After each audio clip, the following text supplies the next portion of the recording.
কারো যদি এক ছেলে থাকে, একটা ছেলে, মা বাবা অনেক সাধনা করে ছেলেটাকে আনছে, কত কালীর দুয়ারে পুজো মানসী করে করে, বৈষ্ণব সেবা মানসী করে, দুর্গা পূজা মানসী করে, কার্তিক পুজো মানসী করে, আমাকে একটা পুত্র দাও ঠাকুর। ভগবানের কৃপা হয়েছে, একটা পুত্র দেশে। তা পুত্র যে এমন পুত্র দেশে, ও না ও ভালো ছিল। পুত্র দেশে জম্বের পুত্র মা বাবারে খাতি দেয় না, এটা কি ভালো পুত্র না? বুঝবেন আজকে, কিন্তু আজকে তো শিখে যাবেন ভাগবতে, একজনও চাই বাড়ি যেয়ে যার যার মা বাবারে খাবার দেবেন না। ভাগবত পড়লেই শিখবেন, কীর্তনে যেয়েই শিখবেন। আজকাল তো মানুষ কীর্তন বাড়ছে, ভাগবত বাড়ছে, অষ্টকালীন লীলা কীর্তন বাড়ছে, কিন্তু একটা জিনিস বাড়ে নাই। আগে যেমন 5টা ভাই ছিল, 5 ভাই একত্রিত ছিল কাকা জ্যাঠা সবাইকে নিয়ে, আর এখন স্বামী স্ত্রী উড়েন্য খায়। মা বাবা তো দূরের কথা, স্বামী স্ত্রীও আলাদা খাওয়ার কথা। তাহলে বলুন তো, এই ভাগবত শুনে, কীর্তন শুনে, হরি নাম শুনে আমাদের লাভ কতটুকু হয়েছে? রাগ করবেন আমার কথাটাই। শুনছি ধর্মের অনুষ্ঠানতা বেড়ে গেছে, ধার্মিক বেড়েছে, কিন্তু ধর্ম কমে যাচ্ছে। এই কীর্তন হচ্ছে ধর্ম না, কীর্তন হচ্ছে ধর্মের আনুষ্ঠানিকতা। ভাগবত কিন্তু ধর্ম না, ভাগবতকে যদি হৃদয়ে ধারণ করা যায় তবে যদি ধর্ম হয়। ভাগবত পড়ার শ্রবণ করলে এটা কিন্তু ধর্ম নয়, এটা আনুষঙ্গিকতা। যেমন বাজার থেকে তরকারি এনে, সবজি কিনে এনে যদি ঘর ভরে ছড়িয়ে রাখি, যদি রান্না না করি, সেটা যেমন তরকারি হয় না, সুস্বাদু হবে না।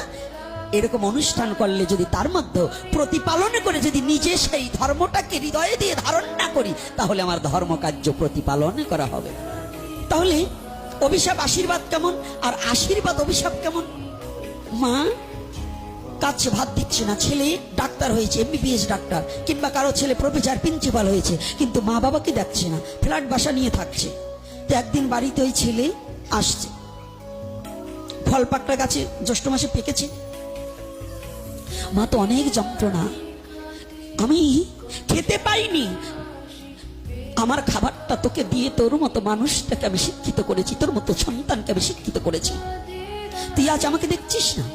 তো ওই ছেলে যখন আসছে না, ছেলেকে দেখে মা অতীব কাতর চিত্তে ভগবানের মন্দিরে গিয়ে প্রণাম করছে। প্রণাম করে বলছে, গোবিন্দ, আমাকে তুমি একটা পুত্র দিয়েছ, আমি তোমার কাছে প্রার্থনা করি আমার ছেলেকে তুমি 5টা ছেলে দাও। বলছি কেন? গোবিন্দ, ও একা ছেলে হয়ে আমাকে যে যন্ত্রণা দিল, ওকে যেন 5টা ছেলে হয়ে এরকম যন্ত্রণা ওকে যেন দেয়। আগে দিল কি আশীর্বাদ, 5টা ছেলে হোক। আচ্ছা, 5টা ছেলে হওয়া এটাকে আশীর্বাদ না? লাস্টে কি বলল? ও একা আমাকে যেমন যন্ত্রণা দেয়, ওকে যেন 5টা সন্তান যন্ত্রণা দেয়। তাহলে এইবার কি হলো? অভিশাপ হয়ে গেছে না? তাহলে আশীর্বাদও কখনো অভিশাপের রূপ নেয়। আবার দেখুন, অভিশাপ আশীর্বাদ হলো কেমন?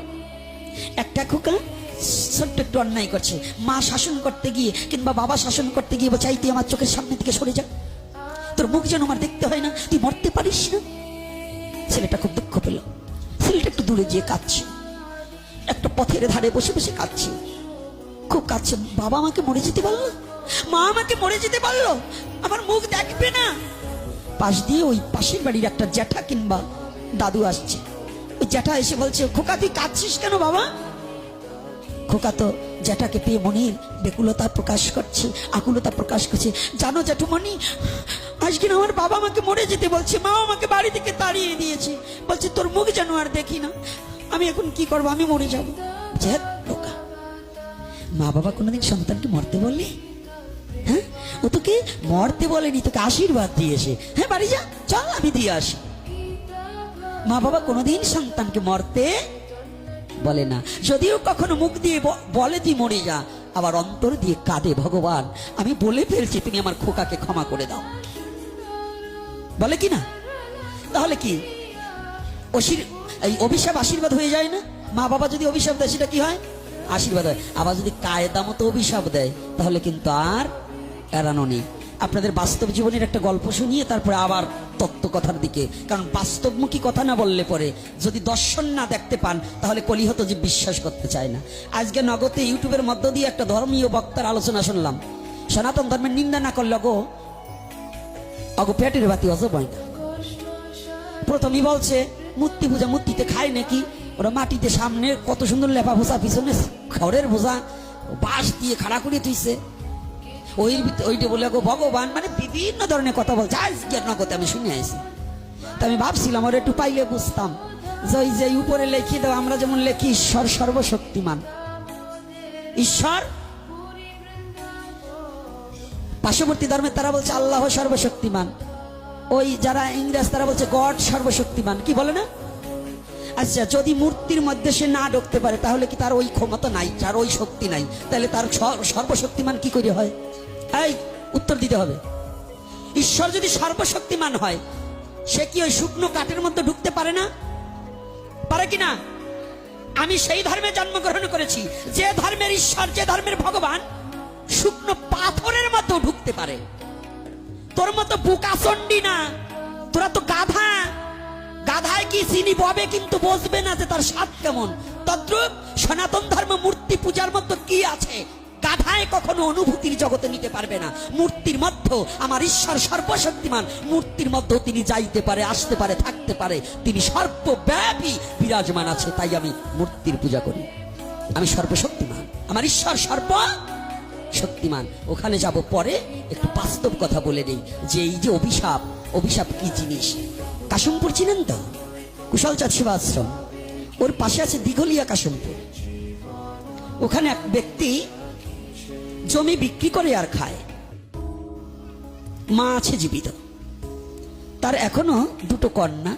ব্যক্তি মারা গেছে। যদি কেউ প্রয়োজন চান গিয়ে একটু খোঁজ নিবেন, আমার কথাটা লিখে রাখুন কোন গ্রাম কোথায়। তো জমি বিক্রি করতে করতে শেষ করে দিচ্ছে। মা শুধু কাঁদছে, বাবা তুই এই জমিগুলো বিক্রি করলে ভগবান তোকে দুটো কন্যা দিয়েছে, দুটো বিবাহ দিতে হবে না? তুই চলবে কি করে? শেষ একখানা জমি আছে, বিক্রি করতে যাবে, দলিল করতে যাবে। এই মুহূর্তে দরজার সামনে মা গিয়ে দাঁড়িয়েছে। আমি তোকে অনুরোধ করছি তুই যাবি না। দুরাচার করেছে কি, মাকে ওই দরজা থেকে লাথি মেরেছে। মা ওই দরজা থেকে নিচে পড়ে গিয়েছে। মা তো লাঠিটা খেয়ে যখন নিচে পড়ে গেছে খুব আঘাত পেয়েছে।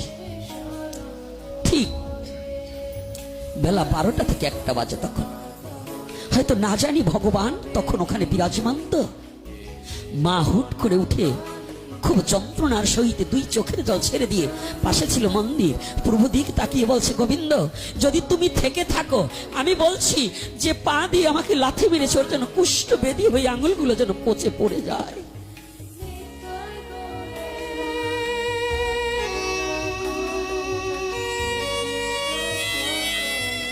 মায়ের অভিশাপটা ভগবানের শ্রীপাদ পদ্মে পৌঁছে গেছে। 6 মাস যেতে পারেনি, কুষ্ঠবেদী হয়ে গেলেন, কুষ্ঠবেদী হয়ে গেলেন। আমার নিজে চোখে দেখেছি এই আঙুলগুলো পচে পচে পড়ে গিয়েছে, পায়ের আঙুলগুলো পড়ে গিয়েছে, নাকটা পড়ে গিয়েছে, গন্ধ, ওরে গন্ধ।